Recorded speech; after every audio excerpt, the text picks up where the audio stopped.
Did ancient civilizations know something we don't? Something about our future? Something terrifying? The question has haunted historians, researchers, and truth seekers for generations. When we look back at the knowledge and myths passed down by the ancients, from the Maya in Central America to the Sumerians of Mesopotamia, from the Egyptian priests to the Norse seers, it becomes difficult to dismiss the eerie accuracy and recurring theme in their prophecies.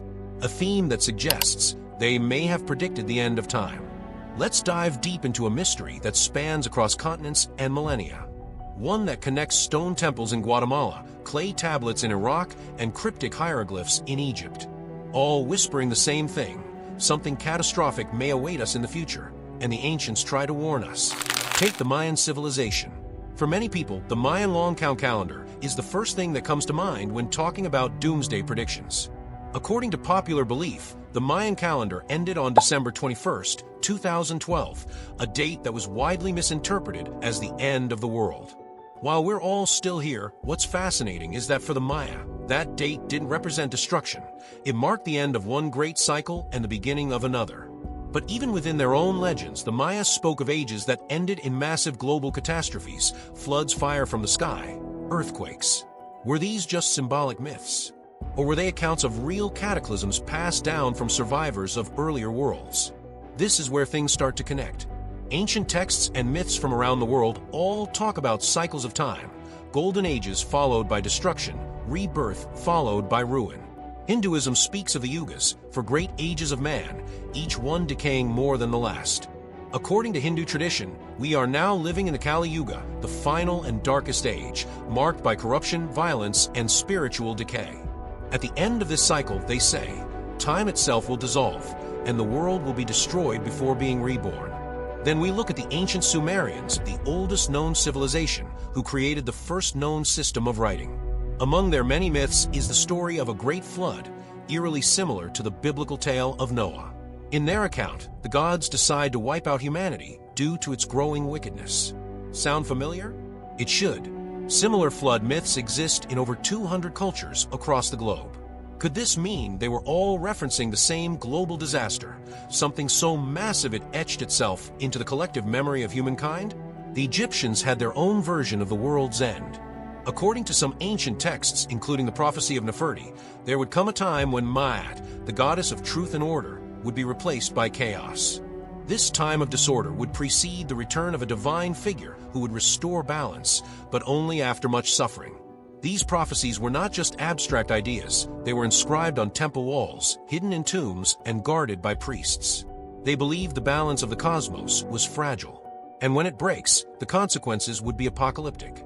The Norse had Ragnarok, a terrifying vision of the future that included fire giants marching across the world, the sky turning black, oceans rising to swallow the land, and the gods themselves dying in battle. The idea that even gods are not immortal and that the end is inevitable gave Norse mythology a chilling sense of realism. But what's more chilling is that many of the signs of Ragnarok, climate anomalies, war, brother turning against brother, sound eerily familiar to what we're seeing in the world today. The Hopi, a Native American tribe in the southwest United States, hold one of the most fascinating oral traditions about the end of the world. According to them, we are living in the fourth world. The previous three worlds were destroyed by fire, by ice, and by floods. They say that this world, too, will end if humanity doesn't change its ways. The Hopi even gave a prophecy of 9 signs that would signal the coming end, including the appearance of iron horses, trains, spider webs in the sky, telegraph wires, or perhaps the internet, and a blue star falling from the sky. Their prophecies feel less like folklore and more like a poetic interpretation of modern events.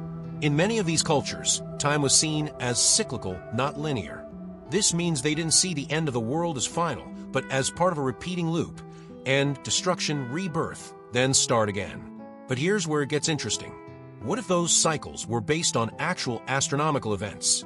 What if ancient civilizations were tracking patterns in the heavens, movements of stars, solar cycles, planetary alignments, and using them to calculate when the next great change would come? Consider this: the Mayans were expert astronomers. Their knowledge of planetary cycles, eclipses, and celestial movements was so advanced it baffles modern researchers. Some of their calculations, such as the Venus cycle, are nearly perfectly accurate even by today's standards. Why were they so obsessed with time and cycles? What were they trying to track or predict?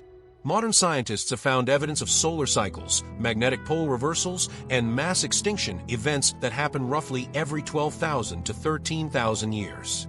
Interestingly, this timing aligns with the end of several major ancient calendars, including the Mayan calendar. Is it a coincidence? Or were they warning us about a natural cycle of global catastrophe? Now, you might ask, why would so many ancient people, with no contact with each other, all create myths of world-ending catastrophes, cycles of time, and celestial warnings? Were these just cultural expressions of fear? Or were they coded memories of real events? Could the myths be telling us more than just stories? And here's where things get even more chilling. In recent decades, our planet has seen massive climate change, species extinction, global pandemics, political instability, wars, and even discussions of artificial intelligence potentially surpassing human control. All of these were echoed in ancient end-time stories, not in exact terms, but in symbolism. Chaos, imbalance, corruption, the earth turning against man. Even modern science now admits we may be in the middle of the sixth mass extinction. Some scientists point to solar cycles and cosmic rays potentially triggering not just climate shifts, but neurological changes in humans. It's almost like everything, ancient prophecy, modern science, and current events, is beginning to line up. So, did ancient civilizations truly predict the end of time? Or were they warning us about the end of an era, a shift in consciousness, or a global event that changes everything?